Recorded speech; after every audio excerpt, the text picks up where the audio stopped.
God wil nog altyd gehad het dat mense hom moet ken. Ons lees in Efesiërs, hy gee vir ons die gees van wysheid en openbaring om hom te kan ken. Nou ja, die gees van wysheid is om die waarheid te kan onderskei en daarvolgens op te tree. Met ander woorde, God gee vir jou woord, of jy lees die Bybel, of mense praat met jou, en jy onderskei dat dit is die waarheid. En Jesus het ons gesê, hy is die weg, die waarheid en die lewe. En op 'n ander plek lees ons, jy sal die waarheid ken, en die waarheid sal jou vrymaak. En dis hoekom die Here vir ons 'n gees van wysheid gegee het, om waarheid te kan onderskei. En dan ook die gees van openbaring. Nou wat is hierdie openbaring waarvan hy praat? Die openbaring, naamlik oor die heerlikheid van God, die hoop op die heerlikheid van God. Met ander woorde, dat ons bewus daarvan sal wees, daar is 'n geesteswêreld, God se koninkryk is daar, en ons is deel daarvan, en hy wil hê dat ons in hierdie koninkryk van hom, sy wil laat geskied op aarde, soos wat dit in die hemel is. So wat is God se wil vir ons as mensdom? Dit was nog altyd dat ons hom moet ken.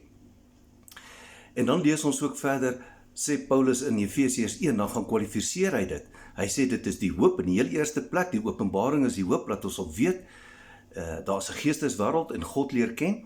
En in die tweede plek, die opstandingskrag van Jesus kan beleef en ervaar.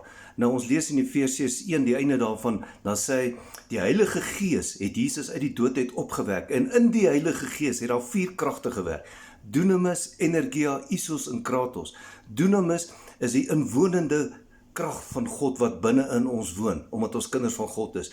En dan energia is van die Griekse woord is energie, met ander woorde die Heilige Gees energie, wat nie net in ons woon nie, maar ook deur ons vloei. So dit is inwonende krag en uitwaartse krag.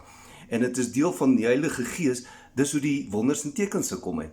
En dan isos en kratos, kan ek sommer so saamvat albei, is God se sterkte, sy mag, sy gesag, sy autoriteit.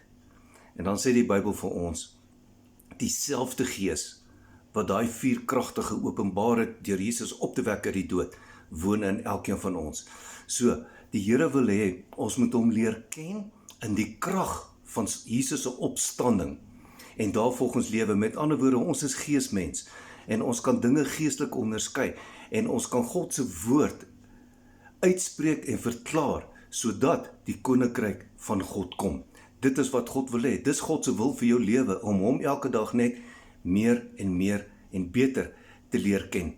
Dit is sy wil vir elkeen van ons. So spandeer tyd, maak tyd, en spandeer tyd in sy teenwoordigheid, in sy woord.